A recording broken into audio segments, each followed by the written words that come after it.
Их Монгол улс буюу Монголын эзэнт гүрнийг байгуулсан их эзэн Чингис хаан нь 1162 онд Онон голын өмнө Дэлгүүн болдогт Есүхэ баатарын ууган хүү болон мэндэлжээ.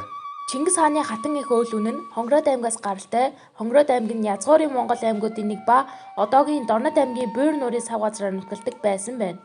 Тиймээс дорночууд бид өөлөө ихийг дээдлэн хүндэтгдэг бөгөөд Дорнод аймгийн төв чойволсон хотод өөлөө ихийг хөшөө дурсгал байдаг. Чингис хааны их хатан Өгөөдөө хааны их бүртүүжинч мөн Хонгороод аймгийн бүсгүй билээ. Дорнод аймгийн газар нутагт Чингисийн далан, Чингисийн хэрмэн цав нэртэй дурсгалууд байдаг нь Чингисийн үеийн бүтээн байгуулалт гэж үздэг.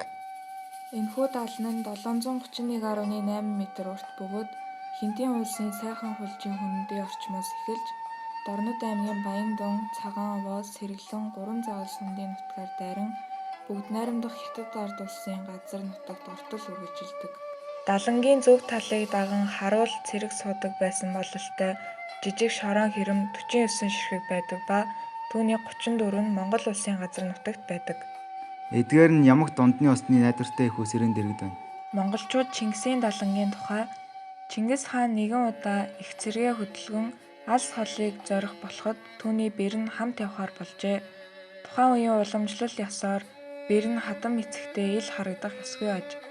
Иймээс Чингис хаан ёсыг дагаж олон мянган хүний хүчээр асар их шорон хэрэм байгуулж түүний нэг талаар нь Чингис хаан нөгөө талаар нь бэр нь явсан хэмээх дамгийг өгүүлдэг.